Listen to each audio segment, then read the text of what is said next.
World Campus Connect, May 2nd, Kannur, Hotel Sky Pearl, May 3rd, Kozhikode Hyson Heritage. അപ്പോൾ ജനാധിപത്യത്തിൽ അത്തരം സാധ്യതകൾ ഉപയോഗിക്കാൻ എല്ലാവർക്കും സ്വാതന്ത്ര്യമുണ്ട്. അതൊരു തെറ്റാണെന്ന് നമുക്ക് പറയാൻ പറ്റത്തില്ല. അത് പുതിയ അവസരങ്ങൾ വരുമ്പോൾ അത് ഉപയോഗിക്കുന്നു. അതൊന്നുമല്ല തീരുമാനം. അങ്ങനെ വന്നാൽ മുഖ്യമന്ത്രി ആരാൻ ചർച്ച വരുന്നത് എന്തുകൊണ്ടാണെന്ന് നിങ്ങൾ മനസ്സിലാക്കണം. നിങ്ങൾക്കറിയാമേ എന്നല്ലേ ചോദ്യം ചോദിക്കുന്നത്. CPM-ലെ ആ ചർച്ച വരത്തില്ല. കാര്യം അവർക്കൊരു മുഖ്യമന്ത്രി അർഹനായിട്ട് ഒരാളെ ഉള്ളൂ. അദ്ദേഹം അർഹനല്ലെന്ന് കേരളം പറഞ്ഞാൽ അതോടുകൂടെ തീർന്നു. ഞങ്ങളതല്ല, ഞങ്ങളുടെ പാർട്ടിയിൽ മുഖ്യമന്ത്രിക്ക് അർഹതയുള്ള നിരവധി ആളുകളുണ്ട്. ഈ മുഖ്യമന്ത്രി ചർച്ചകളെന്നും മുഖ്യമന്ത്രി സ്ഥാനത്തിൽ മത്സരവും എന്നൊക്കെ പറയുന്നത് കുറേയൊക്കെ മാധ്യമ സൃഷ്ടിയും ചാനലുകളുടെ സൃഷ്ടിയുമാണ്. കോൺഗ്രസ് പാർട്ടി ഒരു ജനാധിപത്യ പാർട്ടിയാണ്. അഭിപ്രായങ്ങൾ പറയും. ഞാനും അഭിപ്രായം പറഞ്ഞിട്ടുണ്ട്, മറ്റു പ്രവർത്തകരും നേതാക്കളൊക്കെ പറയും. അത് വെറും അഭിപ്രായങ്ങളാണ്. ആ അഭിപ്രായങ്ങളെല്ലാം പറയുമെങ്കിലും മുഖ്യമന്ത്രി ആരാണ് തീരുമാനിക്കുന്നതിന് കോൺഗ്രസിന് ഒരു നടപടിക്രമമുണ്ട്. ഹൈക്കമാൻഡിന്റെ റെപ്രസെന്റേറ്റീവ്സ് വന്ന് MLA-മാരും നേതാക്കളുമായി സംസാരിച്ചിട്ട് അതിൽ നിന്നുള്ള ആ അഭിപ്രായങ്ങളൊക്കെ കേട്ടതിന് ശേഷം ഹൈക്കമാൻഡ് ഒരു തീരുമാനമെടുക്കും. ആ തീരുമാനമെടുക്കുമ്പോൾ എല്ലാവരും, വ്യത്യസ്ത അഭിപ്രായം എല്ലാവരും അതിനോട് യോജിക്കും. അങ്ങനെ ഒരു മുഖ്യമന്ത്രി ഉണ്ടാകും. അതിനു മുമ്പ് ഒരു മുഖ്യമന്ത്രിയെക്കുറിച്ച് ആരാണ് ഇന്നാരാണ് എന്ന് പറയാൻ സാധ്യമല്ല. പറഞ്ഞാലും അതിന് പ്രസക്തിയില്ല. പക്ഷേ എന്നാലും ഈ സമീപകാലത്ത് ഇങ്ങനെ ഈ PR ഏജൻസികളെ കൊണ്ട് വർക്ക് ചെയ്യിപ്പിക്കുക, പരസ്യം കൊടുക്കുക,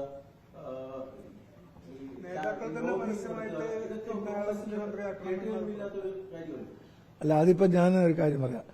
ഈ മുൻകാലങ്ങളിൽ സോഷ്യൽ മീഡിയ ഇല്ല, ചാനലുകളില്ല, ആകെ പത്രങ്ങളേ ഉള്ളൂ. ഇപ്പോൾ ഒരുപാട് സാധ്യതകളുണ്ട്.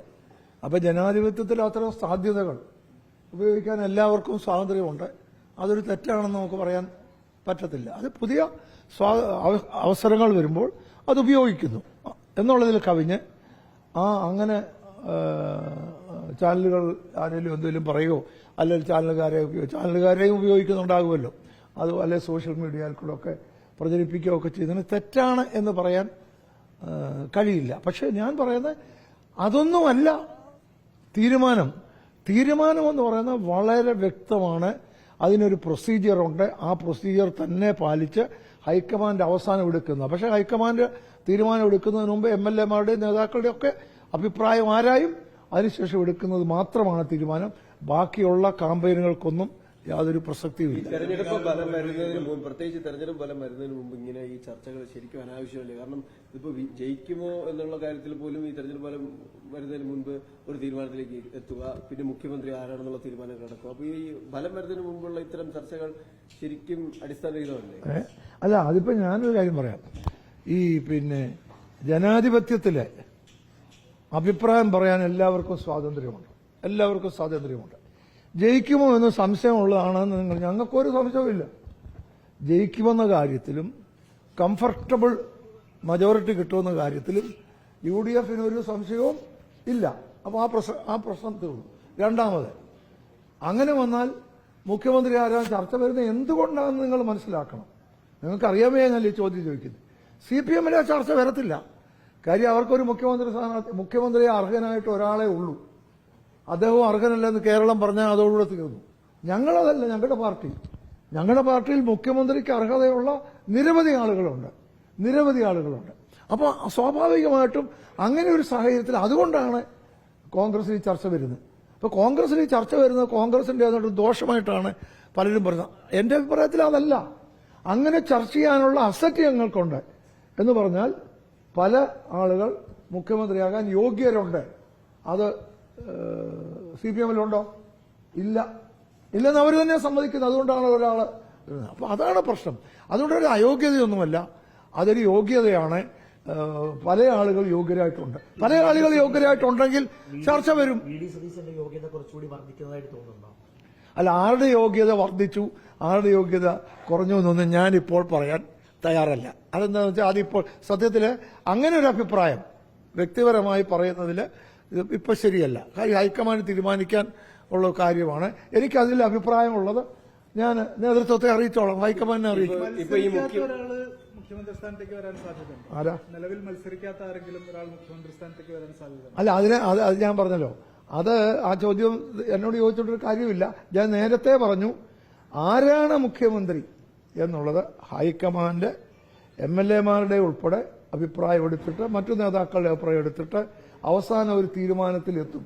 അതാരാണോ, അത് ആര് ഹൈക്കമാൻഡ് തീരുമാനിച്ചാലും എല്ലാ കോൺഗ്രസുകാരും അംഗീകരിക്കും. ഞാനും അത് പൂർണ്ണമായി അംഗീകരിക്കും. അല്ല, അതിപ്പോ ഞാൻ അത് പറയാം. പിന്നെ VD സതീശനെ മികച്ച നേതാവായിരുന്നു. രമേശ് ചെന്നിത്തലയും മികച്ച നേതാവായിരുന്നു. അതുപോലെ തന്നെ നിങ്ങൾ പറയുന്നത് KC വേണുഗോപാലും മികച്ച നേതാവാണ്. അതിനകത്തൊന്നും ആർക്കും ഒരു സംശയമില്ല. പക്ഷേ ആരെയാണ് തീരുമാനിക്കേണ്ടതെന്നുള്ളിടത്ത് ഞാനല്ല, ഹൈക്കമാൻഡാണെന്നാണ് പറഞ്ഞത്. ദീർഘകാലം കോൺഗ്രസിന്റെ ദേശീയ തലത്തിൽ കേന്ദ്രീകരിച്ച് പ്രവർത്തിച്ചിട്ടുള്ള ആളാണ്. ഈ സ്വാഭാവികമായും ഒരു CLP ലീഡർ പ്രതിപക്ഷ നേതാവായി 5 വർഷത്തോളം പ്രവർത്തിക്കുകയും പാർട്ടിക്ക് ഒരു വിജയം നേടിക്കൊടുക്കുകയാണെങ്കിൽ ആ ഒരു ക്ലെയിം VD സതീശനെ സംബന്ധിച്ചിടത്തോളം നിഷേധിക്കുകയാണെങ്കിൽ അതൊരു നീതി നിഷേധമല്ലേ? അത് നിഷേധിക്കുന്ന ആരെങ്കിലും പറഞ്ഞു? ആ ചോദ്യത്തിന് അത് നിഷേധിക്കുമെന്ന് ആരും ഇതുവരെ പറഞ്ഞിട്ടില്ല. രണ്ടാമത് പക്ഷേ പ്രശ്നം എന്തെന്ന് വെച്ചാൽ, അർഹതയ്ക്ക് പല അളവുകളുണ്ട്. അർഹതയ്ക്ക് ഒരളവുകോലല്ല. ആ പല അളവുകോൾ വെച്ച് നോക്കുമ്പോൾ അർഹരായ പലരുണ്ട് എന്നുള്ളതാണ് പ്രശ്നം.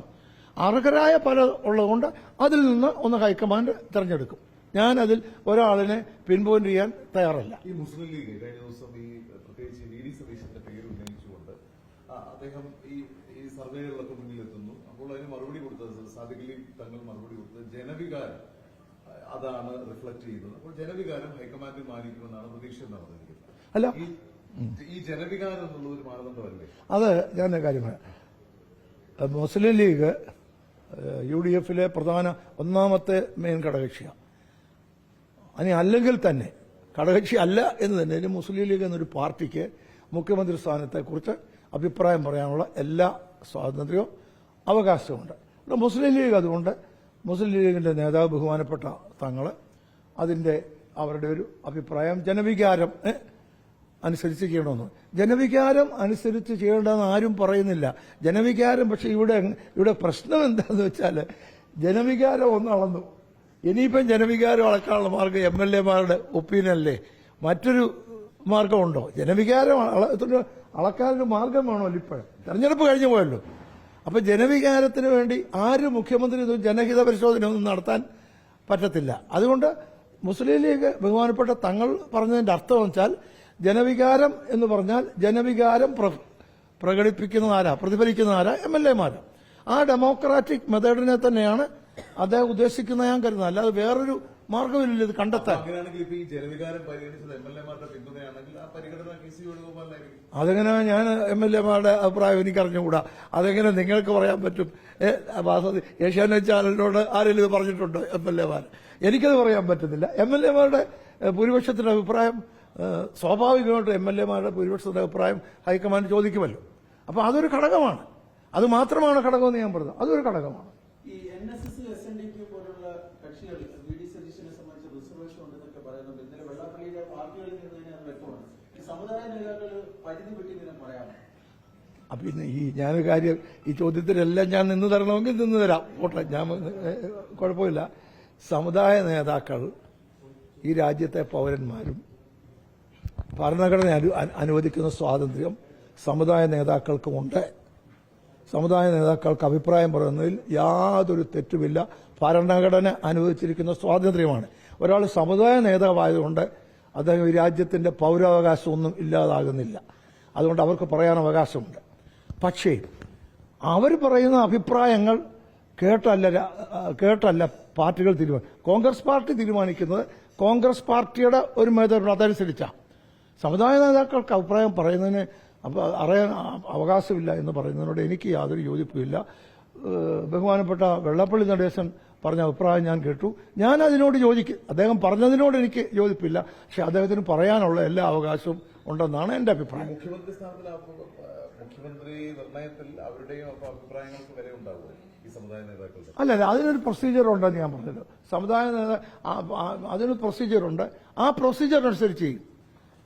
അത് ഞാൻ പറഞ്ഞല്ലോ. ഹൈക്കമാൻഡ് വന്ന് MLA-മാരുടെയും അതുപോലെ പ്രധാന നേതാക്കളുടെയും ഒപ്പീനിയൻ ഹൈക്കമാൻഡ് പ്രതിനിധികൾ എടുക്കും. ആ പ്രൊസീജിയർ പാലിക്കും. പരിഗണനയിലുള്ള 3 പേര് നായന്മാർ. അപ്പൊ സുകുമാരൻ നായരുടെ വാക്കുകളിന് ഒരു വില ഉണ്ടാവും? അല്ലല്ല, അതിനകത്ത് ജാതി ഏതാന്ന് നോക്കിയല്ല മുഖ്യമന്ത്രിയെ തീരുമാനിക്കുന്നത്. പരിഗണനയെ ചിലപ്പോൾ നായർ സമുദായത്തിൽ നിന്നായിരിക്കാം, ക്രിസ്ത്യാനിയായിരിക്കാം, ആരായാലും, അല്ലെങ്കിൽ ഈഴവ സമുദായം അല്ലെ ഇസ്ലാം ആകാം. ജാതി ഒരു പരിഗണനയെ അവിടെ ഇല്ല.